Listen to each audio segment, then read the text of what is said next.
The emergency beacon screamed across 17 star systems, its crimson pulse cutting through the cosmic darkness like a dying heartbeat. On the bridge of the Galactic Unity, Supreme Chancellor Zixathara's 4 eyes dilated in terror as she read the message that would shatter everything she thought she knew about the universe. "Impossible," she whispered, her scaled hands trembling as they gripped the command console. The holographic display flickered with data that made no sense, data that suggested humanity had done something so unprecedented, so unthinkable, that it broke every model of civilized behavior the galaxy had developed over 10,000 years. Ambassador Sarah Chen stood in the center of the Galactic Council chamber for what everyone knew would be the last time. The massive dome stretched, above her its crystalline walls reflecting the faces of 347 different species, some curious, some hostile, most simply confused. She was small compared to the towering Vrex delegates and the crystalline Etherians, but her presence commanded attention in a way that made even the ancient cosmic shepherds lean forward in their energy forms. "You're really going to do this?" Chancellor Zixathara's voice echoed through the chamber's translation matrix, carrying undertones of disbelief that transcended species barriers. "After everything we've built together?" Sarah's dark eyes swept across the assembly, taking in faces she'd worked with for 15 years, beings who had become friends, allies, sometimes enemies, but always colleagues, in the grand project of galactic civilization. The weight of what she was about to announce pressed down on her shoulders like the gravity of a neutron star. "The human delegation to the Galactic Council is hereby withdrawn," she said, her voice steady despite the magnitude of her words. "Effective immediately, humanity formally declares its resignation from all galactic political bodies, trade agreements, defense pacts, and diplomatic relationships." The silence that followed was more profound than the vacuum of space. In the Aita observer galleries, journalists from across the galaxy sat frozen, their recording devices capturing what would become the most significant political moment in galactic history. The Vrex ambassador's massive form shifted, his bone plates clicking in agitation. The crystalline collective pulsed in colors that had no names in human language, while the energy beings of the outer rim flickered with what could only be described as shock. "You can't be serious," growled Ambassador Thrax of the warrior caste, his 6 arms spreading in a gesture of disbelief. "Humanity has been the mediator, the peacekeeper, the voice of reason for over a century. You've prevented 7 wars, negotiated the Great Accord, established the Universal Rights Protocol, and we're tired," Sarah interrupted, her voice cutting through the chamber like a blade. "We're tired of being the galaxy's therapist, its policeman, its moral compass. We're tired of being called in every time 2 species can't figure out how to share a solar system or split a trade route." She pulled out a small device, an ancient, human tablet that looked primitive compared to the quantum computers and neural interfaces used by most galactic species. But when she activated it, the statistics it displayed made every being in the chamber go silent. "In the past 50 years," Sarah continued, "humanity has mediated 4,732 disputes. We've provided disaster relief to 68 worlds. We've negotiated trade agreements for species who couldn't be in the same room without trying to kill each other. We've been peacekeepers, diplomats, aid workers, and referees. And we've done it all while our own worlds got less and less attention from our own government." The numbers hung in the air like an accusation. Chancellor Zixathara's throat sacs pulsed, a sign of extreme agitation in her species. "But the benefits, the trade, the technology sharing, the cultural exchange, have become a one-way street," Sarah said. "When was the last time any of you helped us with anything? When the Centauri colonies were hit by solar flares, who responded to our distress calls? When the outer rim worlds were struggling with food shortages, who offered aid?" She paused, letting the silence answer for her. "We did. We helped ourselves as usual while serving as the unpaid maintenance crew for galactic civilization." Admiral Korath of the Stellar Navy, a being whose species had been Sarah's personal favorite due to their dry sense of humor, leaned forward in his hover seat. "So what happens now? You just leave? Abandon your responsibilities?" Sarah smiled, And for the first time in the meeting, there was genuine warmth in her expression. "We're not abandoning anything, Admiral. We're finally taking responsibility for ourselves. Humanity is withdrawing from the galactic community to focus on human worlds, human problems, and human solutions. We wish you all the best of luck." She turned to leave, her footsteps echoing in the vast chamber. But Chancellor Zixathera's voice stopped her at the threshold. "Sarah, Ambassador Chen, you can't do this. Without humanity as mediators, half the galaxy will be at war within a year. The Crystalline Collective and the Bone Worlds have been one trade dispute away from conflict for decades. The energy beings are convinced the silicon-based coalition is trying to terraform their dimension." Then maybe," Sarah said without turning around. "It's time for all of you to learn how to talk to each other without us holding your hands." The great doors of the chamber sealed behind her with a sound like the closing of a tomb. In the gallery above, a young journalist from the Etherian network whispered into her recorder, "This is Zara Lynn reporting from the Galactic Council chambers, where we have just witnessed what may be the end of the golden age of galactic peace. The question now is not whether humanity has the right to leave, but whether the galaxy can survive without them." 3 days later, the first incident occurred. The Bone Worlds and the Crystalline Collective went to war over a single asteroid rich in rare metals. The conflict lasted 6 hours and resulted in the complete destruction of 2 space stations and 17 ships, before cooler heads managed to establish a ceasefire. The emergency session of the Galactic Council convened within hours, but without human mediators. The discussions quickly devolved into the kind of chaos that had defined galactic politics before humanity's arrival. Species that had worked together for decades suddenly found themselves unable to communicate effectively. Translator matrices designed for 3-way negotiations failed completely when applied to complex multi-species disputes. And in the human sectors of space, something unprecedented was happening. For the first time in over a century, human governments were focusing entirely on human needs. Colonial infrastructure that had been neglected while human engineers built bridges on alien worlds was suddenly being upgraded. Research programs that had been sidelined while human scientists solved other species' problems were being revived. But the real shock came when the galaxy tried to call them back. Chapter 2. The Escalation. 6 months after humanity's withdrawal, the galaxy was burning.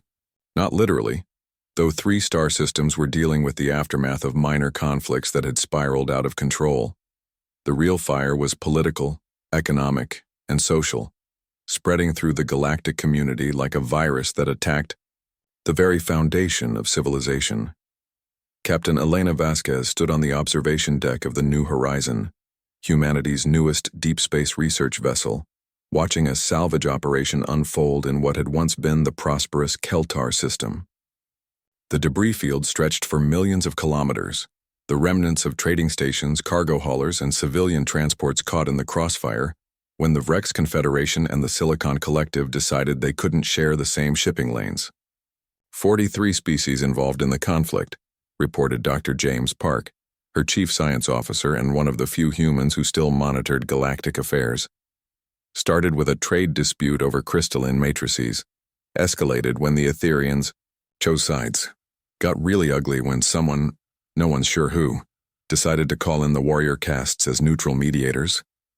Elena shook her head, her reflection ghost-like in the transparent aluminum of the observation window. At 38, she'd spent her entire adult life in the galactic fleet, back when humanity still believed in the dream of cosmic unity.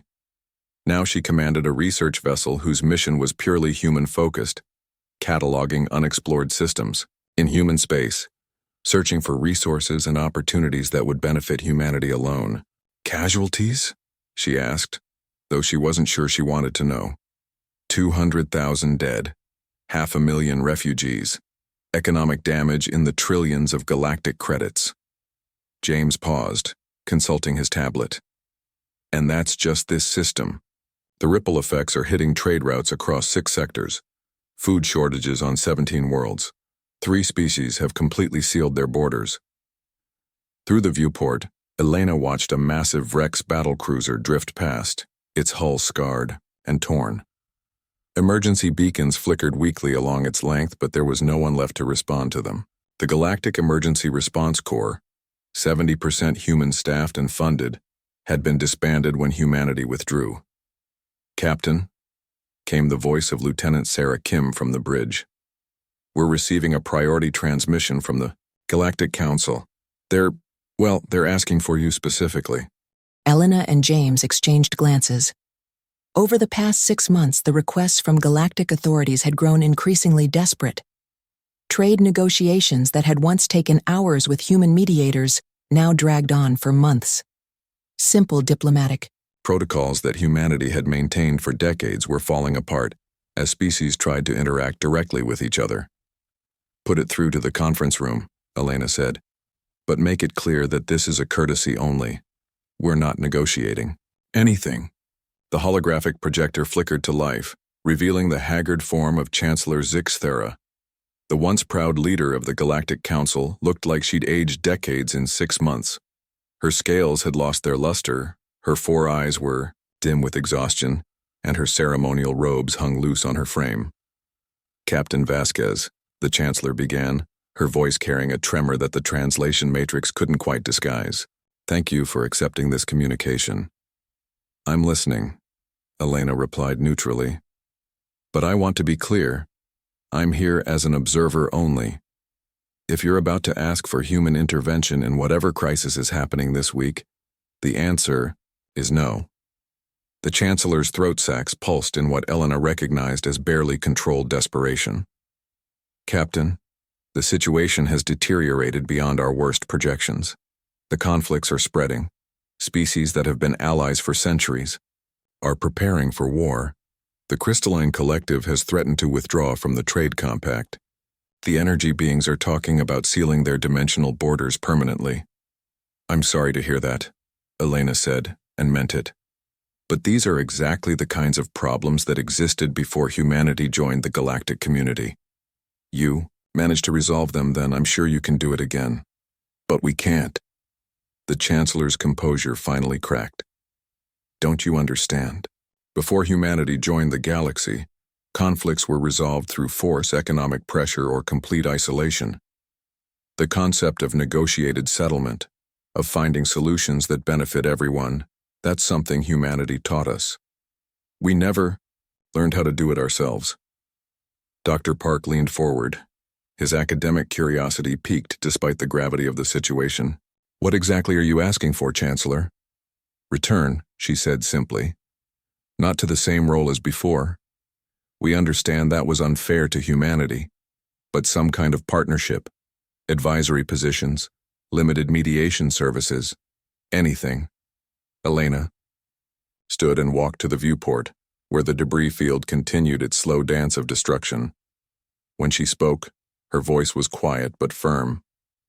"Chancellor, 6 months ago, Ambassador Chen made humanity's position clear. We're done being the galaxy's caretakers. We're done sacrificing human interest for the greater good of species that never reciprocated. But the alternative is chaos," the Chancellor protested. "Systems like this one, repeated across the galaxy, millions of deaths, the collapse of everything we've built." "Then maybe," Elena said, turning back to face the hologram, "what you built wasn't as stable as you thought. Maybe a civilization that depends entirely on one species to function was never really a civilization at all." The silence stretched, between them filled with the weight of unspoken consequences. Finally, the Chancellor spoke again, her voice barely above a whisper. "There's something else. Something we haven't told the general galactic population yet." Her 4 eyes closed briefly, as if gathering strength for what came next. 3 days ago, our deep space monitoring stations detected something. A signal from beyond the galactic rim. The analysis is disturbing. Elena felt a chill run down her spine. "What kind of signal?" "The kind that suggests we may not be alone out here. And if our projections are correct, if there really is something coming from beyond our galaxy." The Chancellor's image flickered as her emotional state interfered with the transmission. We're going to need every advantage we can get, including humanity. The transmission ended, leaving Elena and James staring at empty air. Outside the viewport, the debris field continued its eternal orbit, a monument to the galaxy's inability to solve its own problems. But now, somewhere in the darkness between galaxies, something else was stirring. Something that would make every petty conflict and trade dispute seem insignificant by comparison, and humanity, for the first time in over a century, would have to decide whether the galaxy was worth saving. Chapter 3. The Signal Doctor. Yuki Tanaka had always been humanity's best xenolinguist, back when humanity cared about understanding alien languages. Now she worked in the linguistics department of New Geneva University, on humanity's primary research world, studying the evolution of human languages in isolated colonies. It was peaceful work, meaningful work, and she'd convinced herself she was happier focusing on her own species' communication patterns. That conviction lasted until the emergency transmission reached her secure terminal at 0347 local time. The holographic display showed Admiral Jiang Wei, commander of Earth's Deep Space Monitoring Network, a system that had been quietly expanded since humanity's withdrawal from galactic politics. His usually calm demeanor was nowhere to be seen. "Dr. Tanaka, we need you to drop everything and get to monitoring station Alpha 7 immediately. We've detected something that requires your specific expertise, and it can't wait for normal channels." Yuki rubbed the sleep from her eyes, trying to process the urgency in the Admiral's voice. "What kind of something?" "The kind that might change everything we think we know about the galaxy." 6 hours later, Yuki stood in the primary analysis chamber of monitoring station Alpha 7, staring at data that made her question her sanity. The station orbited in the empty space between human colonies, far from any inhabited system, bristling with sensors designed to watch the galaxy's border regions. What those sensors had found defied every model of galactic civilization. "Play it again," she said to Lieutenant Commander Sarah Foster, the station's chief communications officer. The speakers filled with a sound that was barely recognizable as communication. It was complex beyond anything Yuki had ever encountered. Not just the layered harmonic patterns typical of energy-based species, or the mathematical precision of the Silicon Collective, but something that seemed to incorporate every possible form of information transfer she'd ever studied. Sound waves, electromagnetic patterns, quantum fluctuations, even gravitational distortions, all woven together into a message that was as beautiful as it was terrifying. "Source?" Yuki asked, though she suspected she already knew the answer. "Extragalactic," Foster confirmed. "Origin point is approximately 2 million light-years beyond the galactic rim, in what we previously thought was empty intergalactic space. The signal is moving through hyperspace channels we didn't know existed." Yuki's hands flew over her analysis console, running the signal through every linguistic algorithm humanity had developed. The results were both fascinating and deeply unsettling. "It's not random," she said finally. "There's definitely structured information here, but the complexity—" She paused, scrolling through screens of data. "Sarah, this signal incorporates linguistic elements from at least 40 different species. Species that, as far as we know, have never had contact with each other." Foster leaned over her shoulder, studying the readouts. "Could it be some kind of galactic communication network we didn't know about?" "No." Yuki shook her head, her certainty growing with each analysis. "Look at these patterns. The signal includes elements of Rex bone song, but from their pre-contact period, linguistic structures they abandoned over 3,000 years ago. It has crystalline resonance patterns that match their ancient ceremonial languages, not their modern diplomatic protocols. And here, she highlighted a section of the analysis. This segment uses mathematical concepts that the Silicon Collective only developed last century. The implications hit both women at the same time. Foster was the first to voice it. It knows us, all of us. Everything about every species in the galaxy, including things we've forgotten about ourselves. Before Yuki could respond, the communication array chimed with an incoming priority transmission.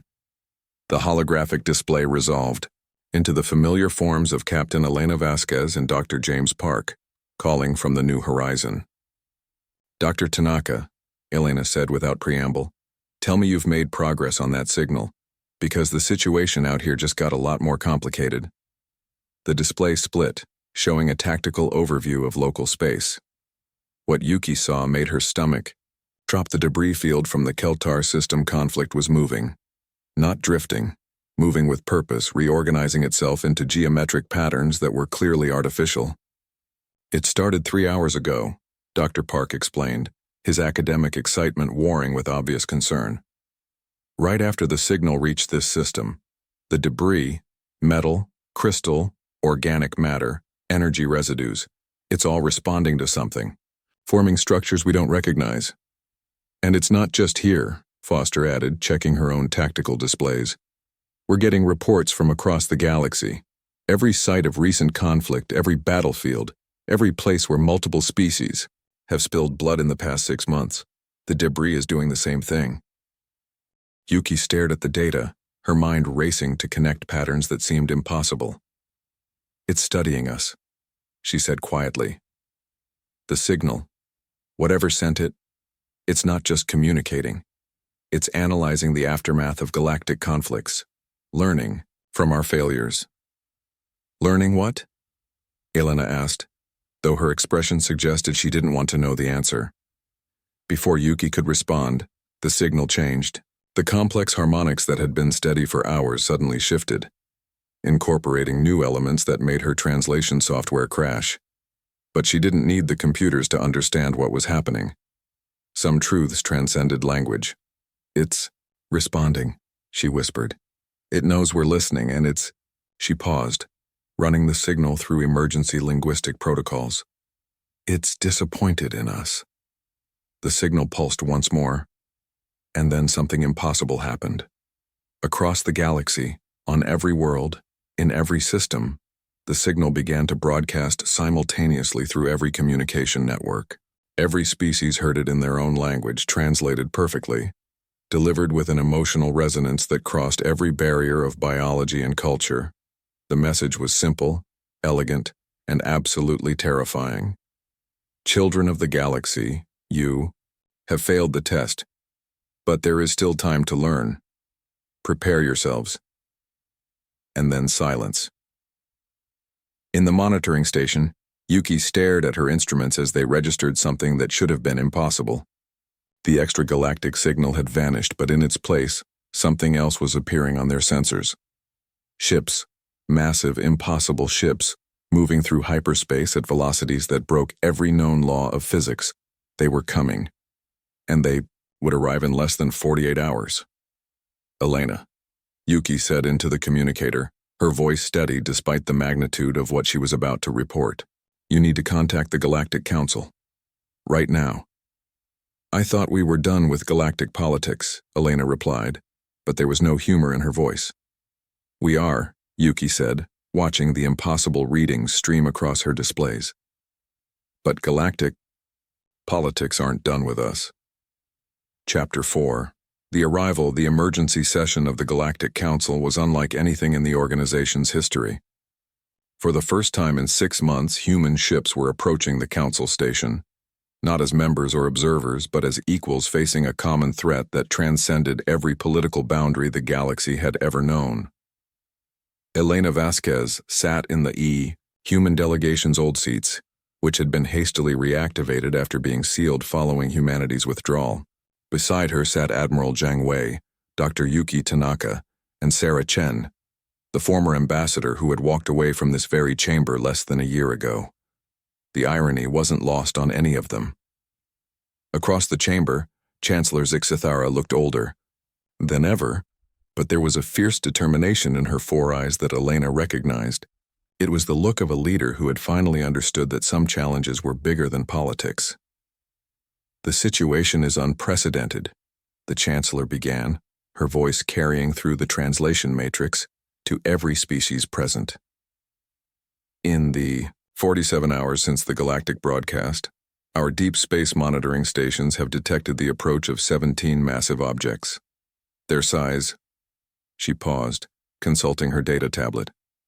The smallest is approximately the size of a small moon. The largest defies our ability to measure. In the center of the chamber, a holographic display materialized, showing the galaxy from above. 17 red dots moved through the empty space beyond the rim, their trajectories converging on the galactic core. The estimated arrival times made several delegates shift uncomfortably in their seats. 12 hours, growled Ambassador Thrax of the warrior castes. 12 hours until the first object reaches the outer rim, and we still don't know what they want. Dr. Tanaka rose from her seat, and Elena was struck by how different she looked from the last time she'd seen her colleague. The years of focusing on human linguistics had given her a serenity that seemed to radiate calm even in this crisis. When she spoke, her voice carried an authority that made the entire chamber go quiet. "We know more than you think," she said. The signal wasn't just a message, it was a comprehensive analysis of our civilization. Based on my linguistic analysis and the response patterns we've observed, I believe these entities have been watching us for millennia. The debris reorganization, the perfect translations, the synchronized broadcast. This is the work of a civilization, so advanced that our conflicts must seem like children fighting in a sandbox. Children who failed a test, Sarah Chen added grimly. The question is, what happens to children who fail? Before anyone could answer, the chamber's emergency alerts began sounding. The main display shifted to show the outer rim of the galaxy where something impossible was happening. The first of the 17 objects had arrived, and it was visible to the naked eye despite being light years away. It was beautiful and terrifying in equal measure. The object, ship, station, or something else entirely, stretched across space like a living constellation. Its surface seemed to shift and flow, sometimes solid, sometimes energy, sometimes something that existed in dimensions their sensors couldn't properly measure. Smaller objects moved around it in patterns that suggested purpose beyond their understanding. And then it spoke.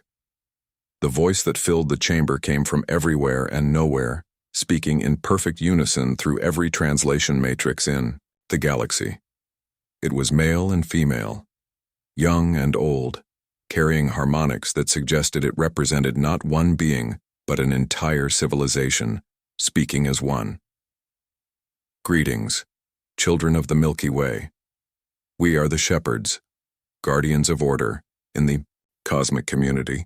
We have watched your development with interest and concern.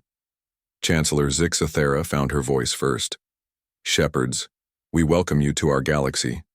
We are honored by your presence and eager to learn from your wisdom. The pause that followed lasted just long enough to make everyone uncomfortable. Your galaxy was given a gift, the voice continued, ignoring the Chancellor's diplomatic greeting, a species capable of bridging differences, of finding common ground between incompatible forms of life, of maintaining peace through understanding rather than force. You called them humanity. Elena felt every eye in the chamber turned toward the human delegation. The weight of those gazes, some accusatory, some pleading, most simply desperate, pressed down on her like a physical force. For over a century, the shepherds continued, humanity served as the stabilizing force in your galactic community. They prevented wars, facilitated trade, established protocols for peaceful coexistence. They were, in effect, performing the role that we perform on a larger scale, maintaining order through mediation rather than domination. And then you let them go. The simple statement carried such weight that several delegates actually flinched. The Vrex ambassador's bone plates clicked in agitation. The crystalline collective pulsed in colors that suggested deep shame. Even the energy beings flickered with what could only be interpreted as embarrassment.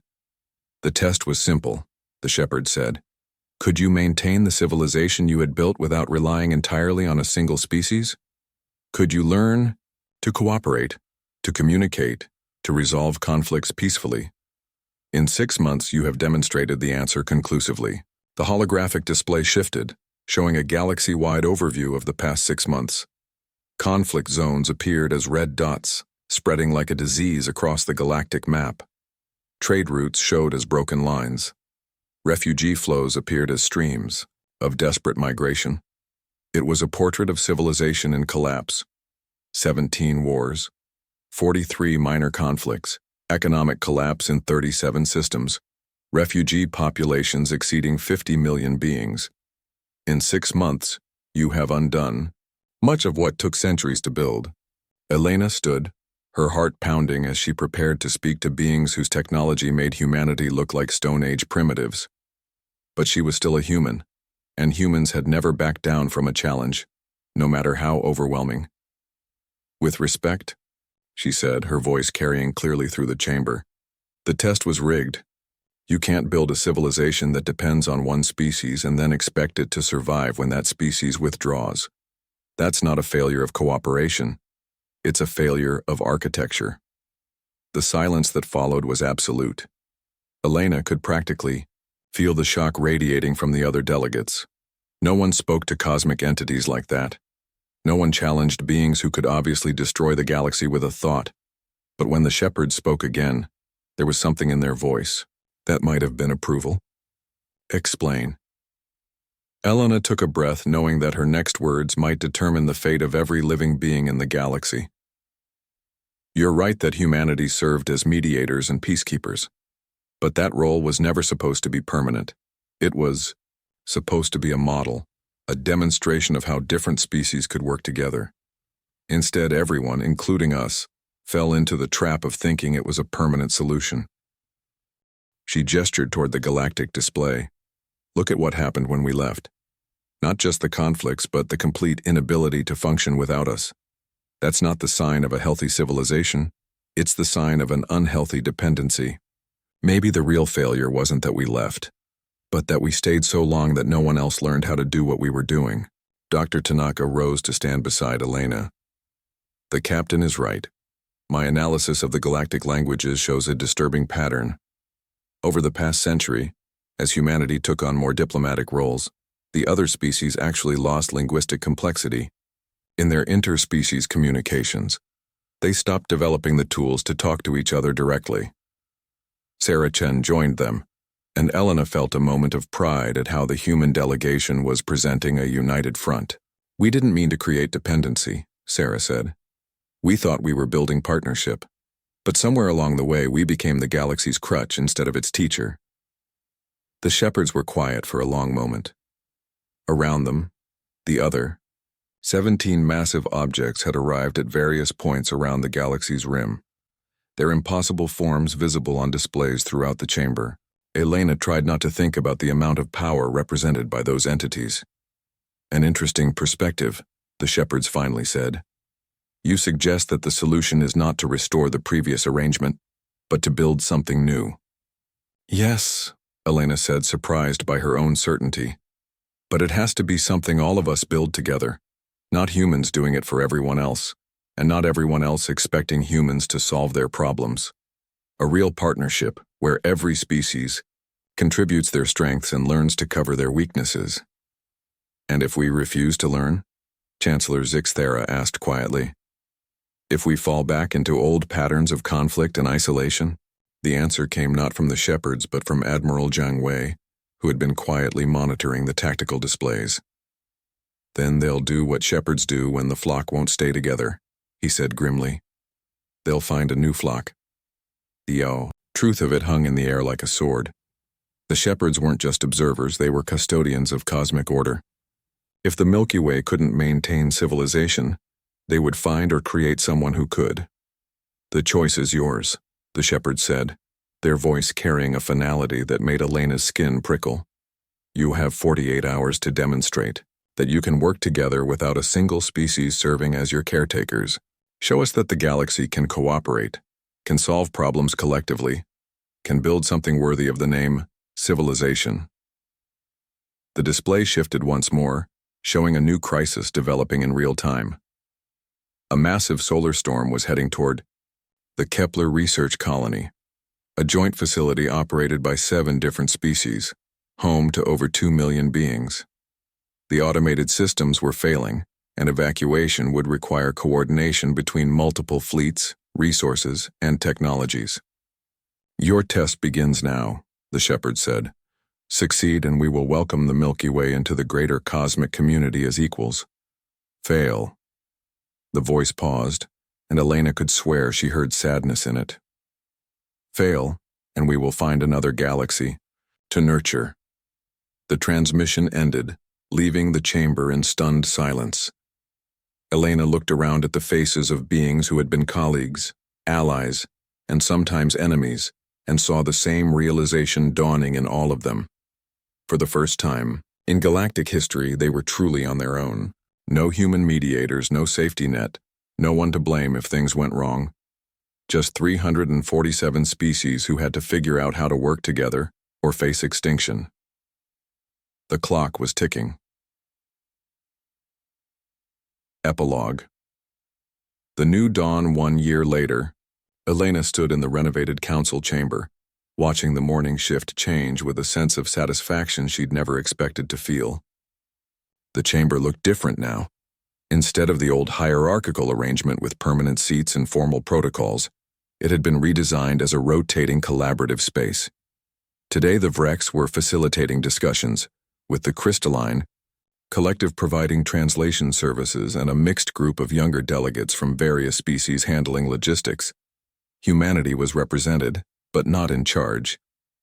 They were part of the solution rather than the entire solution. Final report on the Kepler evacuation, announced Dr. James Park, now serving as the human liaison to the new Galactic Cooperation Initiative. 2,700,000 beings successfully relocated. 0 casualties. Operation completed in 36 hours with resources and personnel from 43 different species. Elena smiled, remembering the chaos of that first crisis.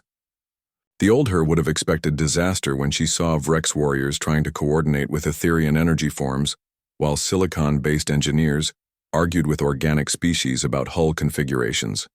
Instead, they'd pulled together in ways that surprised everyone, including themselves. The key had been accepting that it would be messy, inefficient, and sometimes frustrating, but that was better than having it be dependent on a single species. And the new protocols? She asked. Working better than projected, James replied, consulting his tablet. The Universal Communication Framework has reduced translation errors by 70%. The distributed mediation system has resolved 43 disputes without requiring any single species to serve as permanent arbitrators. And the cultural exchange program has actually increased interspecies cooperation rates.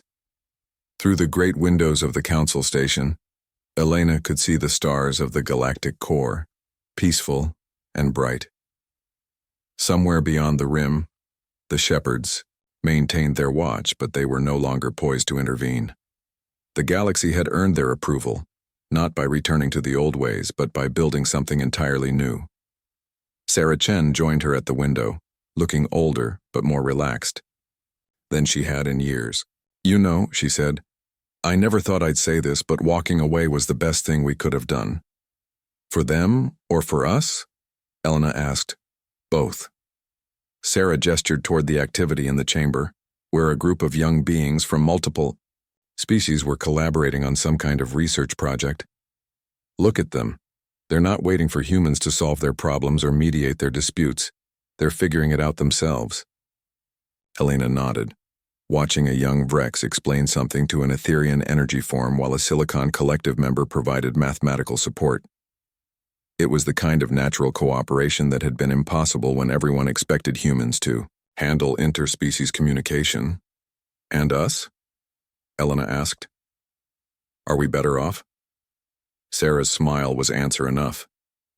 Elena, we've colonized 17 new systems in the past year. We've made advances in technology, arts, and science that we never had time for when we were too busy solving everyone else's problems. We've built something that's genuinely ours for the first time in over a century. A chime from Elena's communication device interrupted them. The message was from Dr. Tanaka, now heading the new Xenolinguistics Institute on New Geneva. You're going to want to see this, the message read. We've been analyzing patterns in galactic communications and we're seeing something remarkable. Every species is developing new ways to communicate with each other, not through us, but directly. They're creating something that's never existed before, A truly multilingual galactic civilization. Elena and Sarah exchanged glances. Even after a year, they were still discovering the unexpected consequences of humanity's withdrawal from galactic politics. There's more, Tanaka's message continued. The Shepherds have been in contact. They want to invite a joint galactic delegation to visit their home region and meet with representatives from other cosmic civilizations. Apparently, we've impressed them enough to be considered for membership in something called the Council of Galaxies. Elena felt a familiar stirring of the old diplomatic instincts, the desire to step in and take charge of this momentous opportunity, but she caught herself, smiled, and deleted the draft message she'd been composing to offer human leadership for the delegation.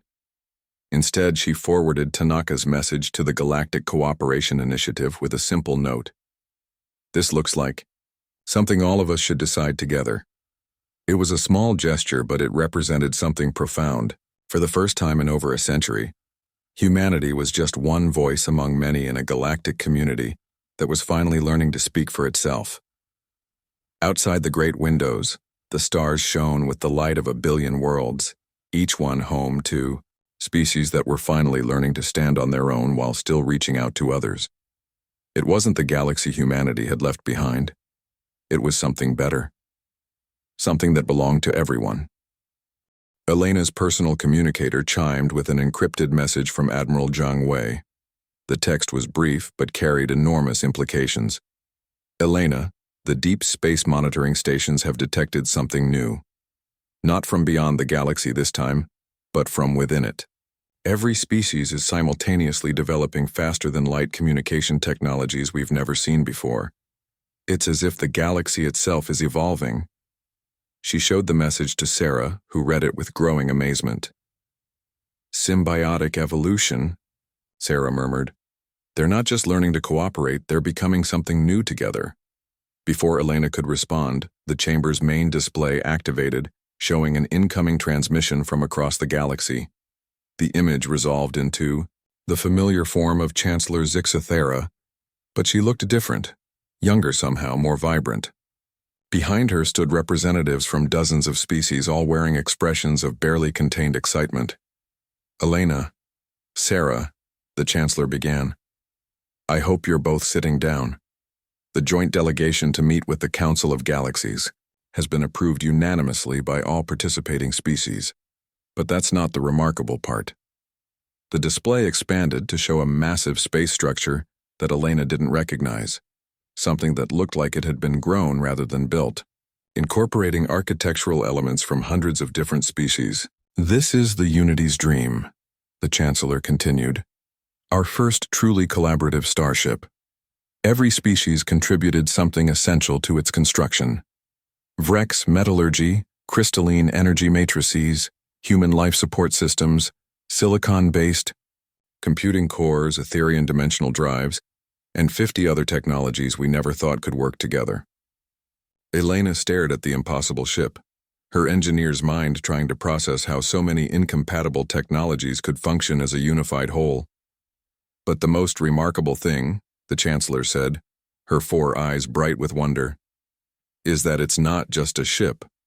The Shepherds have been analyzing it, and they say it represents something unprecedented, a technological manifestation of true interspecies cooperation. The ship literally cannot function without every species working together in real time. Sarah leaned forward, her diplomatic instincts recognizing the significance. They've built interdependence into the technology itself. Exactly, the Chancellor confirmed. No single species can control or operate this vessel alone. It requires constant cooperation, communication, and mutual support. It's not just a ship, it's a symbol of what we've become.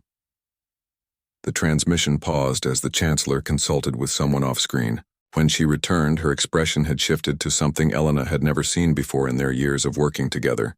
Genuine, unguarded hope.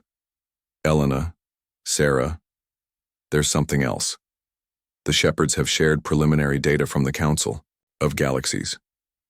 Apparently, what we've accomplished here, the transition from dependent cooperation to true interdependence, is extremely rare.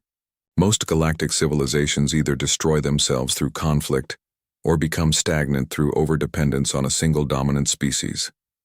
She paused, letting the implications sink in.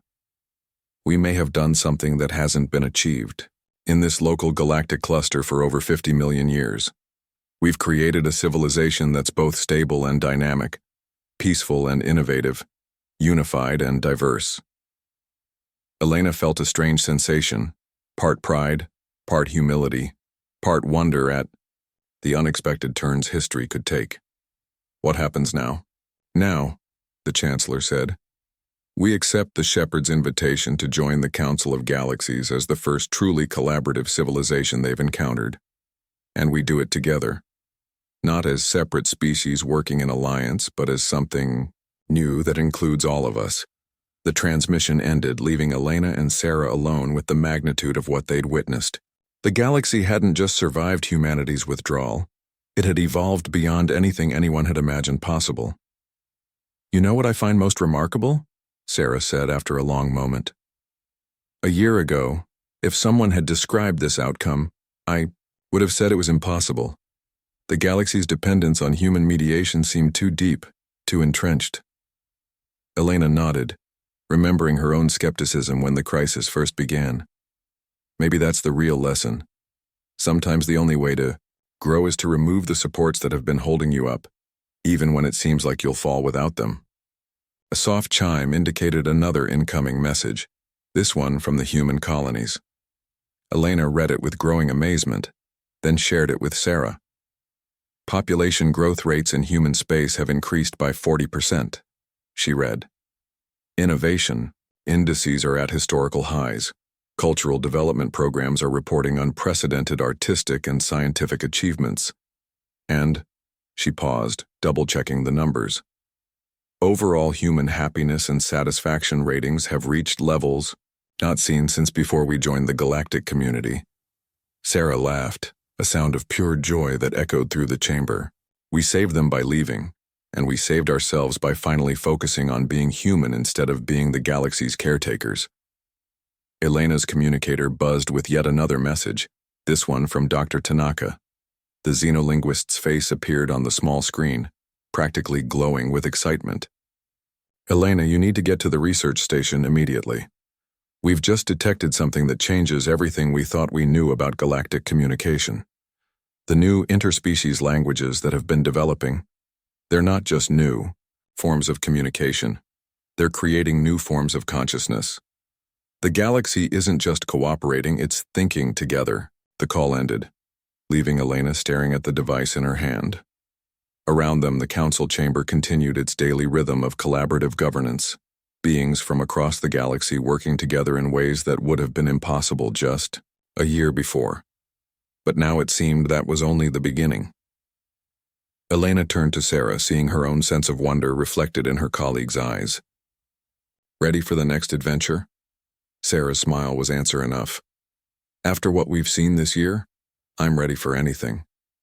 As they prepared to leave the station, Elena took one last look around the chamber that had once been the center of humanity's role in galactic politics. It looked smaller now, but not diminished, transformed. Like everything else in the galaxy, it had found a new purpose by letting go of its old limitations. The stars outside the windows seemed brighter somehow, as if they were celebrating the birth of something unprecedented in cosmic history, a civilization that had learned to be greater than the sum of its parts, not through domination or dependence, but through genuine partnership. And somewhere in the darkness between galaxies, the shepherds watched with approval as the Milky Way prepared to take its place among the cosmic community as an equal, bringing with it the rarest of gifts, proof that evolution and cooperation could triumph over entropy and conflict. The galaxy had grown up, and it had done so by learning the hardest lesson of all, that sometimes the greatest act of love is knowing when to let go.